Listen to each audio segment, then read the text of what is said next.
There are three threats facing the West, the UK where I live, that will lead to more suffering, more conflict, and a breaking of society. And it's not what they are telling you are the reasons of those things. There's three. One is an erosion of local culture and values. We hear, yes, a lot about that. Number two is an explosion of economic inequality. We don't hear enough about that.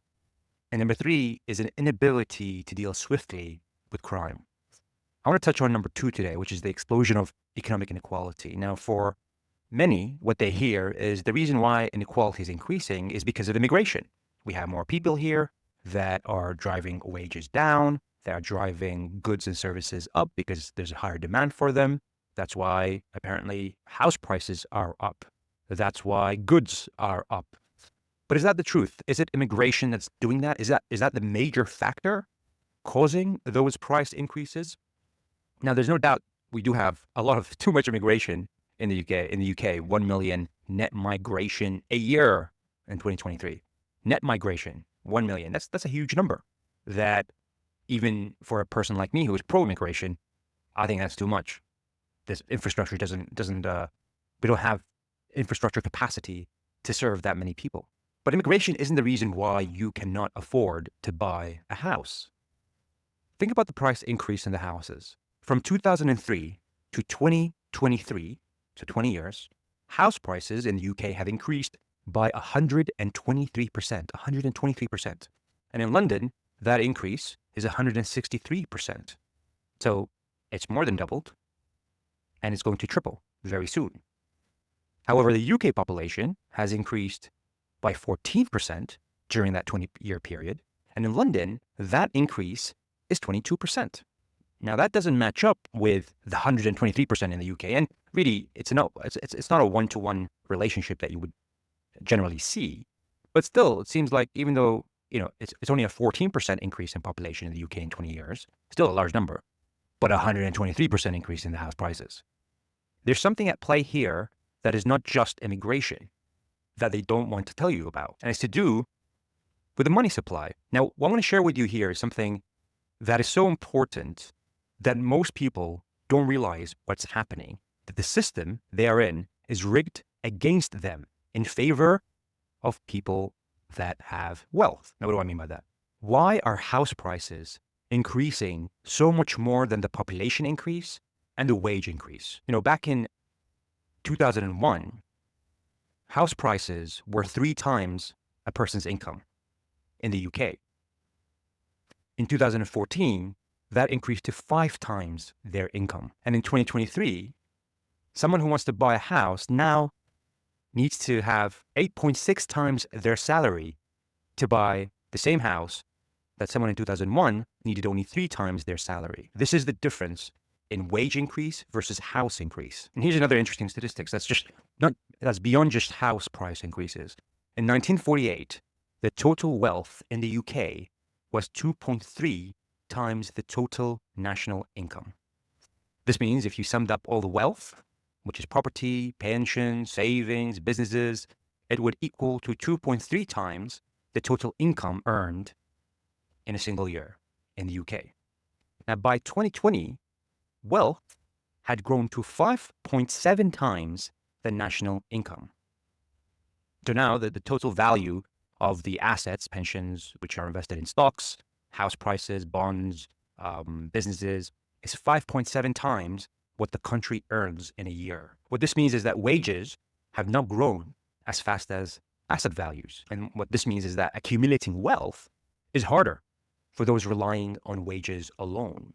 Accumulating assets is harder for those relying on wages because you need more wages to buy, as I showed you before, you need 8.3 times your salary to buy a house where 20 years ago, you only needed 3 times your salary to buy that house. So the question becomes, why are assets increasing much more than your wages? And the answer to this is that the system is rigged against you, such that it's much harder to grow wealth if you're relying on your income compared to someone who has wealth already to grow that wealth much faster. And the reason why the system is rigged against you, and this is really important, is because there are government policies in favor of asset increases as opposed to wage increases. What do I mean by that? We have had two scenarios where the money supply has increased by a large number due to the financial crisis in 2008, where the government had to bail the banks, and the COVID financial crisis, where the government had to bail a lot of businesses and people by printing a lot of money. And here's the interesting thing. We talked about house price increases. House prices have increased by 123% in the UK from 2003 to 2023. What has the money supply increased by? By 129% from 2003 to 2023. That's very close to the house price increases. Now, what's happening? The government, the central bank, more specifically, of a nation, prints money, actually prints more money. And so there's more money created in the system. What happens when you print money, when the central bank prints money, is that they use that money to buy bonds. This is why government policies end up favoring investors and making people more wealthy, while those that don't have wealth suffer. The system is rigged in that when there's a financial crash, what happens typically is two things. The central bank will lower interest rates, so money becomes cheaper. People can borrow money more cheaply. And the second thing is they use this extra money that they're printing, they're actually creating from thin air, to buy government bonds and buy bonds held by investors or bonds that are issued by businesses. So businesses will issue kind of a bond, which is a loan that pays interest. And the central bank will use this newly created money to buy these bonds, which drive their prices up. So people who hold bonds, investors, private investors, banks, will make a profit on these held bonds because the central bank will go in and aggressively buy these bonds, which drive their prices up.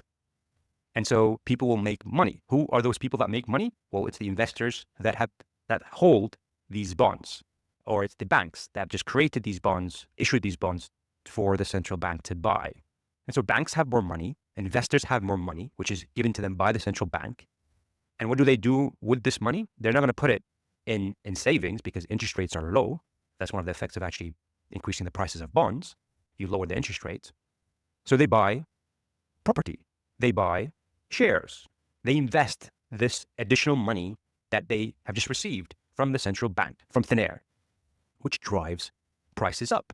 And on top of it, money is cheap because interest rates are low. So people who are able to afford deposits can buy houses and pay more because money is cheaper, interest rates are low, it will cost less for them to borrow money. And that will drive prices even further. That doesn't just necessarily have to happen for house purchases. It could happen for shares. You could borrow money to buy shares, which again increases the value of those assets. And so what ends up happening is every time there is a crash in the financial system, you are screwed and investors earn more money from thin air that the central bank just prints and gives them to buy the bonds that they hold at a higher price because now there's an increased demand for those bonds from the central bank. And these guys sell the bonds, they get the cash, and they're like, we're not going to put it in the bank or in any savings because of the low interest rates. We want to, put it in a place where it gets us a higher return than 0.5% or 1%. So they buy shares, which drives the shares price up. And those who hold shares benefit from that. And so every time there's a financial crash, asset holders will benefit.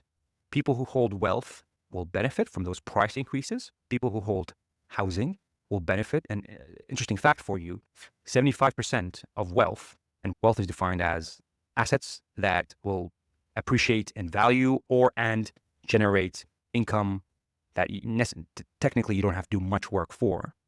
That's what an asset is. Most people's assets, 75% of the total value of assets, and i.e. wealth, in the UK comes from property and pensions, private pensions, which are invested in different financial products such as stocks and bonds. Those who hold those assets benefit because of the price increases.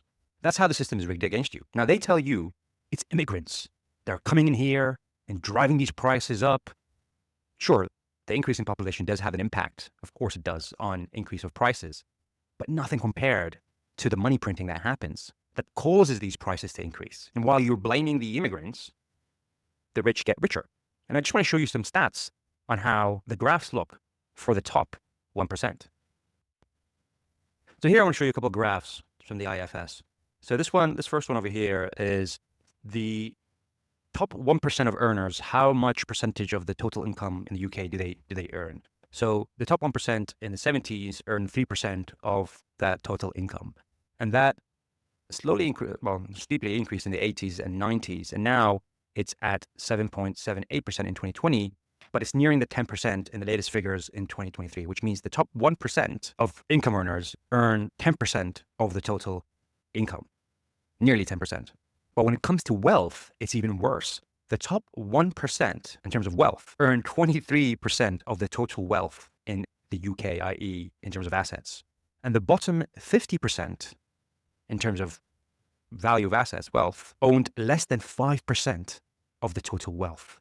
That's a huge, the bottom 50% own 5% of the wealth in the UK, and the top 1% owns 23% of the wealth. And as you know, the issue with this is that wealth grows automatically, and doesn't require much work as opposed to wages, where your wage is really connected to how many hours you work in terms of your performance. Assets typically require a lot less maintenance for it to grow. It just compounds. Businesses, for example, if you invest in shares, you have 100,000 in shares, that will automatically over time just grow and grow and grow because businesses make more profit, they find efficiencies, they automate, technology comes in, makes more profits, they reinvest it, so the value of those shares automatically increase without you having to do anything, as opposed to wages. And if you remember, asset prices increase much more than income prices. Remember, in 1948, the asset value to income value was 2.3. And in 2020, it became 5.7, the total value of assets to the value of income. So assets growing at a much higher speed than income. So this will always just continue to get worse and worse and worse. When it compared to other countries, the Gini coefficient is a way to measure inequality. The UK, the higher, the more inequality there is. The UK is at the worst end. As compared to Lithuania, the US is worse.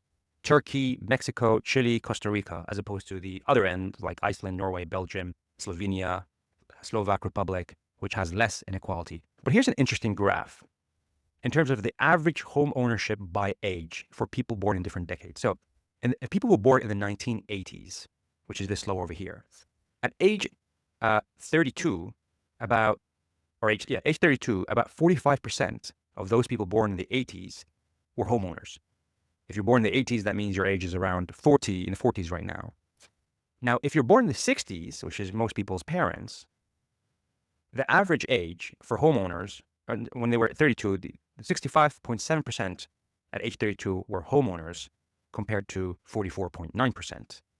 That's the disparity. So what does this all mean? It means for people who are working, who get most of their income from the work that they do on a daily basis, it's much harder to compete to gain assets. Assets are increasing much faster than wage increases due to government policies that favor asset appreciation, which means the wealthiest people will continue to be more wealthy.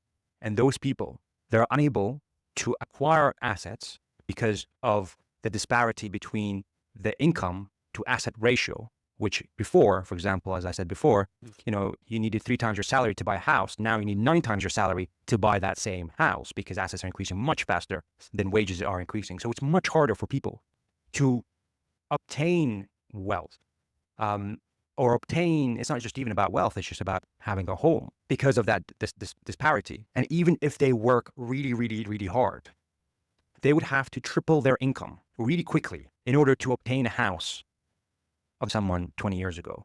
Because 20 years ago, you had a ratio of 3 times your salary for that house, as opposed to now, it's 9 times your salary for that same house. And so what people feel like is they're working really hard, but they're not able to afford the things that their parents were able to afford. The easy target of all this is to say it's the immigrants, right? It's immigration that's causing this. They can see with their own eyes that people are coming in and it's driving prices up. But the truth is, even if you reduced immigration, you're going to have the same problem because assets grow much quicker than wage increases because of these government policies that favor asset appreciation, that actually drive assets to increase much, much, much faster than wages will ever increase. And the impact of that is people feel angry. They feel that the system is rigged no matter what they do.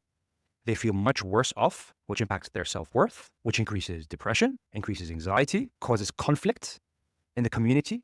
because they feel like that person is the reason why they are in this situation. And you're seeing more and more people, especially a lot of top 1% people or top 0.5%, say that immigration is the problem. Because the solution to this is not something that they may favor. There's a couple of solutions to help bridge this gap. One is to tax working people less.